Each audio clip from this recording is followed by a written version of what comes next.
अनुच्छेद लेखन।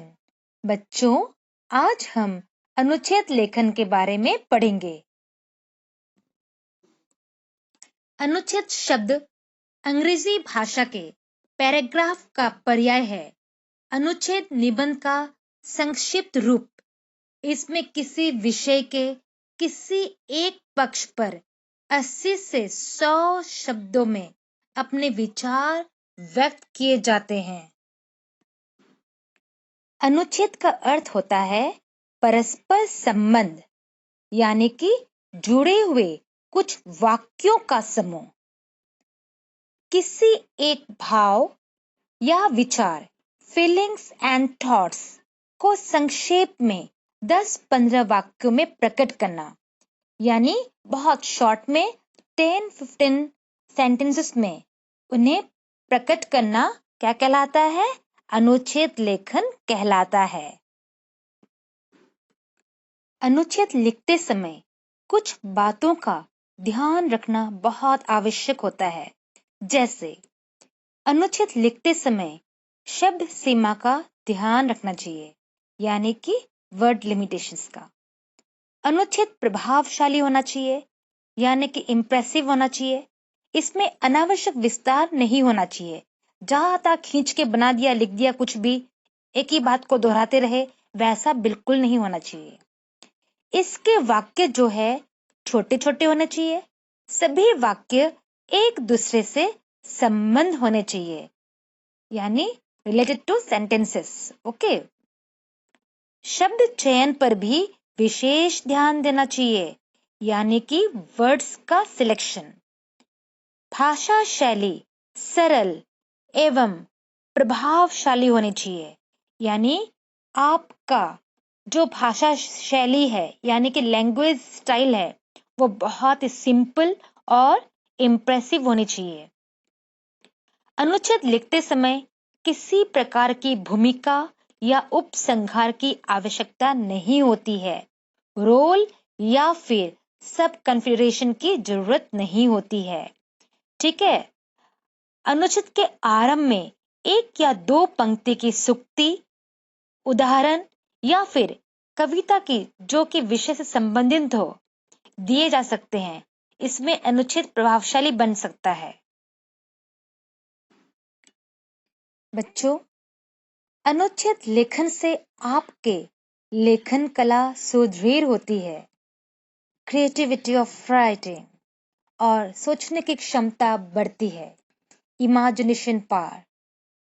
जैसे जैसे आप लिखते जाएंगे, वैसे वैसे आपको नए नए शब्द उमड़ते जाएंगे।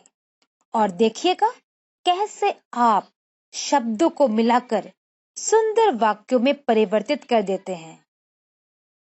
यही नहीं, आप अनुच्छेद लेखन या फिर पैराग्राफ राइटिंग को और प्रभावशाली ढंग से बनाने के लिए क्या कर सकते हैं? मान लीजिए मैंने आपको दिवाली के ऊपर पैराग्राफ राइटिंग लिखने के लिए दिया। उस पर आप अगर लिखते हैं, दिवाली की रात चारों ओर दियों से ऐसे जगमगा रही थी रोशनी, मानो तारों भरा आसमां जमीन पर उतर आया हो।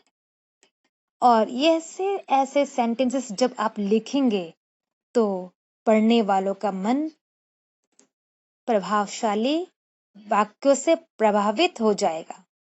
समझ में आया ना बच्चों? तो इस तरह से आप कोई भी पोइट्री का पोयम दे सकते हैं। ठीक है। सुक्ति जिसे कह सकते हैं। आप ऐसे बहुत कुछ यूज कर सकते हैं। और इसके लिए जितना आप प्रैक्टिस करेंगे, उतना ही आप नए नए शब्दों की खोज करते जाएंगे। समझ में आया बच्चों? ठीक है। अनुच्छेद लिखने से पहले रूपरेखा, संकेत बिंदु आदि बनानी चाहिए। कुछ प्रश्न पत्रों में, यानी कि क्वेश्चन पेपर्स पर पहले से ही हिंट्स दिए जाते हैं। आपको उन्हीं रूपरेखा, संकेत बिंदु आदि को ध्यान में रखते हुए अनुच्छेद लिखना होता है। ठीक है।